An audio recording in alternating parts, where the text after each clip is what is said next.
महाराष्ट्र विधानसभा के बाहर कर्नाटक के खिलाफ नारे लग रहे हैं। मामला महाराष्ट्र और कर्नाटक के बीच सीमा विवाद का है। कुछ दिनों पहले कर्नाटक से लगे महाराष्ट्र के कुछ गांवों ने अर्जी दी कि उन्हें कर्नाटक में शामिल होने की इजाजत दी जाए। इसके बाद वहां की राजनीति में और ज्यादा तेजी आई। दोनों तरफ के मुख्यमंत्रियों की बयानबाजी हुई।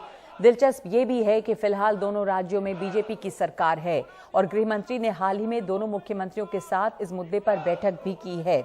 आज विपक्ष के 300 लोगों को कर्नाटक सरहद पर रोककर वापस भेजा गया। वो बेलगावी जाकर विरोध प्रदर्शन करना चाहते थे। हम लोगों ने डिमांड की है कि हम लोग, महाराष्ट्र ने इस विषय को बड़ी गंभीरता से लिया हुआ है और बड़े कोऑपरेशन के साथ में, जैसे वहाँ दिल्ली में मीटिंग हुई उसके अनुसार महाराष्ट्र ने बड़े संयम से इस विषय को हैंडल किया है। और जब हम संयम से इस चीज़ को हैंडल करते हैं तो वहाँ की मौजूदा कर्नाटक सरकार उसको इंस्टिगेट कर रही है। चीफ मिनिस्टर बोम्मई के जो ट्विटर हैंडल से जो भी इंफॉर्मेशन आती है, जो भी बयान आते हैं, वो बहुत ही इंस्टिगेटिव और लोगों को उस्काने वाले बयान है। महाराष्ट्र की सरकार के ऊपर उंगली निर्देश करने वाले बयान है और इससे महाराष्ट्र का अपमान हो रहा है। और ट्विटर, अभी कहते हैं कि ट्विटर हैंडलर फेक है, वो बात बिल्कुल गलत है। केंद्र के सरकार के आशीर्वाद से ही कर्नाटक सीमावाद को ताकत मिल रही है, ये बात अब समझ में आ गई है। नरेंद्र मोदी की सरकार महाराष्ट्र को तोड़ना चाहती है, ये अब स्पष्ट हो चुका है। जब राज्य के मुख्यमंत्री और कर्नाटक के मुख्यमंत्री का जो मीटिंग हुआ और उसमें जो बातें सामने आई कि किसी को भी मनाही नहीं की जाएंगी, जा आ सकते हैं, क्या राज्य के हमारे सांसदों को, हमारे विधायकों को क्यों लटकाया गया, क्यों उनको पुलिस के कस्टडी में लिया गया, ये सवाल जब सामने आता है तो केंद्र के नरेंद्र मोदी की सरकार का ही महाराष्ट्र को तोड़ने का प्लान बना हुआ है, ये अब स्पष्ट हो चुका है। सोहित मिश्र ने बीजेपी नेता राम कदम से भी बात की है, जिन्होंने कांग्रेस पर सियासत और हंगामा करने का आरोप लगाया है।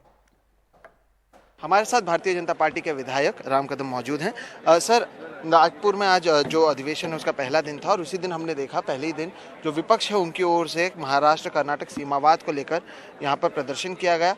कई आरोप लगाए गए, कहा गया कि राज्य सरकार की ओर से जिस तरह से इस मामले को सुलझाना चाहिए वो नहीं किया जा रहा है।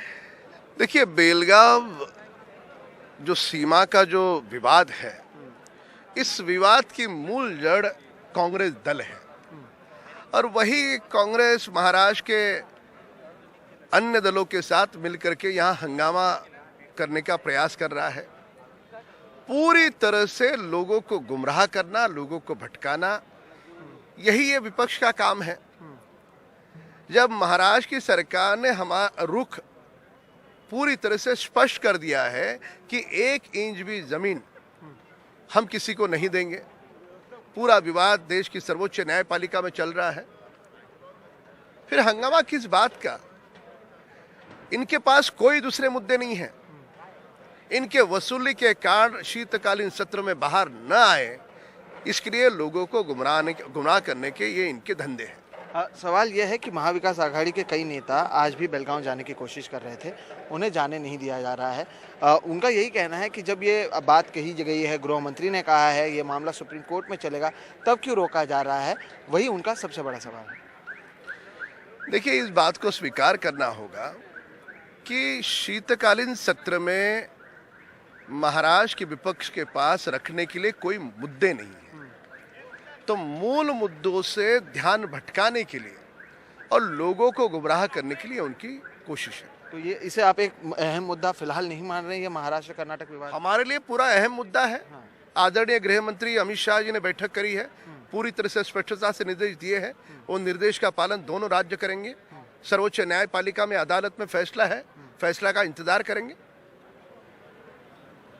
लेकिन इस तरह से आप ये प्रदर्शन को सही नहीं मान रहे? नहीं, विषय प्रदर्शन में कोई वैलिड मुद्दे हो, गुमराह करने वाले, भटकाने वाले मुद्दे हैं। बिल्कुल। तो बीजेपी विधायक राम कदम को आपने सुना, उनका कहना है कि ये जो मुद्दे हैं इसे भटकाया जा रहा है। जब ये मामला सुप्रीम कोर्ट में चल रहा है, जब गृह मंत्री अमित शाह ने इस मुद्दे को लेकर दोनों राज्य के मुख्यमंत्रियों के साथ बैठक की है, तब फिर इस मुद्दे को यहाँ पर आखिर अब क्यों लाया जा रहा है?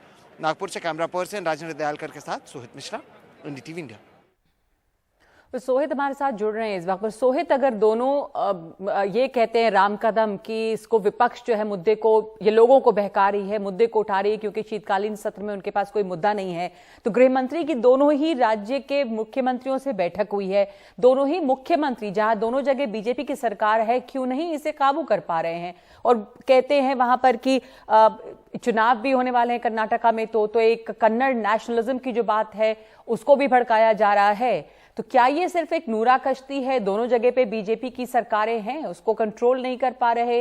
ये बात आपको कितनी आपकी क्या समझ है इसमें? जी बिल्कुल, देखिए यही सवाल और यही बात को लेकर बार बार विपक्ष भी सरकार को घेरने की कोशिश कर रही है। वो कहते हैं कि आप हमेशा कहते हैं डबल इंजन की सरकार की आप बात करते हैं, कर्नाटक में भी आपकी सरकार है, महाराष्ट्र में भी आपकी सरकार है, तो ऐसे में किस तरह से ये जो मुद्दा है वो बढ़ता हुआ नजर आ रहा है। महाराष्ट्र में जहाँ पे मैं मौजूद हूँ, मेरे पीछे ही ये नागपुर विधानसभा है, जहाँ पर आज दिन भर हमने देखा कि किस तरह से इसे लेकर बयानबाजी हुई है। मुख्यमंत्री को भी विधानसभा के अंदर इसके ऊपर बातचीत करनी पड़ी। देखिए मामला इतना बढ़ रहा था कि गृह मंत्री को दोनों राज्यों के मुख्यमंत्रियों को बुलाना पड़ा था, उनसे बातचीत करनी पड़ी थी, लेकिन उसके बावजूद ये मामला हल होता हुआ नजर नहीं आ रहा। जो विपक्ष की एक अगर मैं आपको बात बताऊं तो एक चीज इसे लेकर वो लगातार कह रहे हैं, वो उनका ये कहना है कि बोम्मई अपने ट्विटर हैंडल से बार बार कई सारी चीजें लिखते हैं।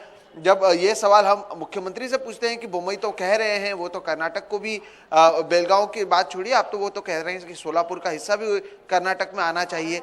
तो इस पर मुख्यमंत्री और उप मुख्यमंत्री कहते हैं कि हमें बोम्मई ने कहा कि हमारा जो ट्विटर हैंडल है, यानी बोम्मई का जो ट्विटर हैंडल है वो उनका है ही नहीं, वो कोई और चला रहा है और इसके ऊपर वो कार्रवाई करेंगे। लेकिन आप अगर उस हैंडल से देखें तो कल रात तक भी जो कर्नाटक सरकार की स्कीम्स हैं उसको उस ट्विटर हैंडल से ट्वीट किया गया।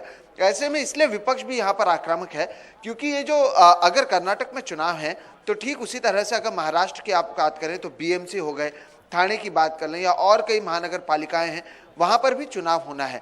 और बीएमसी में तो जो बजट ही होता है वो 36,000 करोड़ का होता है। महानगर मुंबई जैसे शहर की वो महानगर पालिका है जहां पर 25 साल से शिवसेना है। तो अगर ये मुद्दा इसी तरह से चलता रहेगा तो शिवसेना, उद्धव ठाकरे खेमे की शिवसेना, वो भी इस मुद्दे को और खींचने की कोशिश करेगी, क्योंकि ये मराठी मानुस का मुद्दा है, मराठी या महाराष्ट्र एकीकरण का मुद्दा है। जो मराठी मानुस या महाराष्ट्र के आप देखें कि जो अस्मिता का मुद्दा है, जिसे बार बार बेलगांव का जो मुद्दा है वो नया नहीं है, 1960 से चल रहा है। लेकिन अब क्योंकि दोनों तरफ बीजेपी है, वो इसे हैंडल नहीं कर पा रहे हैं। ऐसे में विपक्ष आक्रामक है और आने वाले दिनों में इस पर और भी चर्चा विधानसभा में होगी, इसकी कोशिश कम से कम विपक्ष करने वाली है। आज 3 से 4 नेताओं से हमारी बात हुई है, इस मुद्दे को वो छोड़ने की कोशिश भी नहीं करेंगे और बार बार इस मुद्दे पर सरकार को घेरने की कोशिश करेंगे, क्योंकि एक ऐसा मुद्दा है कि इस पर फडणवीस या एकनाथ शिंदे भी विपक्ष का विरोध नहीं कर सकते, क्योंकि वो महाराष्ट्र में बेलगांव को लाने की बात कर रहे हैं। तो इसलिए अभी फिलहाल सरकार बैकफुट पर नजर आ रही है इस मुद्दे पर। और इसी में बस यही कहने के लिए है बीजेपी के पास कि जो विपक्ष है वो इस मामले को भड़का रहा है, लोगों को भड़का रहा है, क्योंकि ये जो अब विपक्ष की मांग है कि बेलगांव को महाराष्ट्र में शामिल किया जाए, उसके ऊपर वो विरोध तो कर नहीं सकते। धन्यवाद आपका सोहित इस चर्चा के लिए, समझाने के लिए हमें। ये मुद्दा जो है दिनों दिन भड़कता ही जा रहा है, लेकिन अभी चुनाव है तो तब तक शायद ये मुद्दा इसी तरह से रहेगा बना हुआ।